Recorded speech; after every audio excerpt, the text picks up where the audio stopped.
Awami League, BNP, এদের মধ্যে কোনো পার্থক্য নেই। সব ক্ষমতার বদল, সব ক্ষমতার বদল, সব টাকার জালেম, অত্যাচারী, দুর্নীতিবাজ।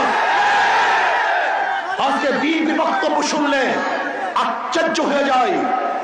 আজকে বিএনপির বক্তব্য দেখলে বিবিকে নাড়া দেয়। জীবনের মায়া ত্যাগ করে রাস্তায় ঝাঁপ দিয়ে বলেছিলাম, জানি না সে রাস্তা থেকে ফিরতে পারবো কি পারবো না।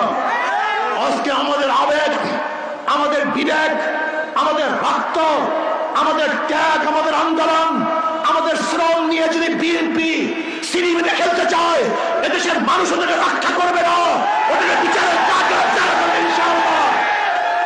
আজকে আমরা কি দেখেছি, যে ফ্যাসিস্টদের বিরুদ্ধে এদেশের মানুষ আন্দোলন করেছে, সংগ্রাম করেছে, সেই চোর এবং ডাকাত খুনিদের সাথে চিহ্নিত একটা রাজনৈতিক দল হাত মিলিয়ে এদেশের শহীদদের সাথে গাদ্দারি করতেছে, এদেশের রাষ্ট্রের সাথে গাদ্দারি করতেছে।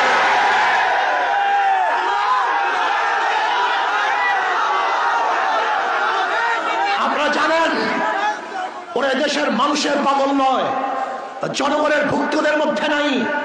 ওরা মানুষের রক্ত এবং আবেগের উপরে দাঁড়িয়ে ক্ষমতায় যেতে চায়। আমাদের রক্ত, আমাদের লাশকে ওরা ক্ষমতার সিঁড়ি হিসেবে ব্যবহার করতে চায়।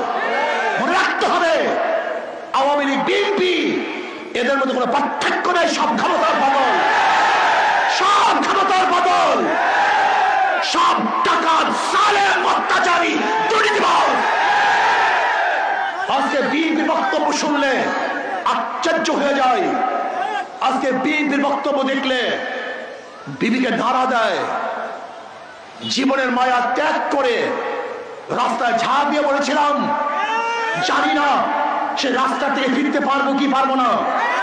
আজকে আমাদের আবেগ, আমাদের বিবেক, আমাদের রক্ত, আমাদের ত্যাগ, আমাদের আন্দোলন, আমাদের শ্রম নিয়ে যদি বিএনপি সিনেমিতে খেলতে চায়, এদেশের মানুষ ওদেরকে রক্ষা করবে না, ওদেরকে বিচারের কাজ করবে ইনশাআল্লাহ। এত ক্ষমতার পাগল হয়ে গেছো, ক্ষমতার পাগল হয়ে গেছো, তোমাকে ক্ষমতায় যেতেই হবে।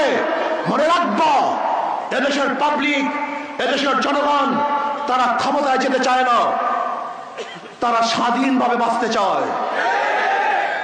তারা ক্ষুধার্ত চায় না, মোটা খেতে চায়।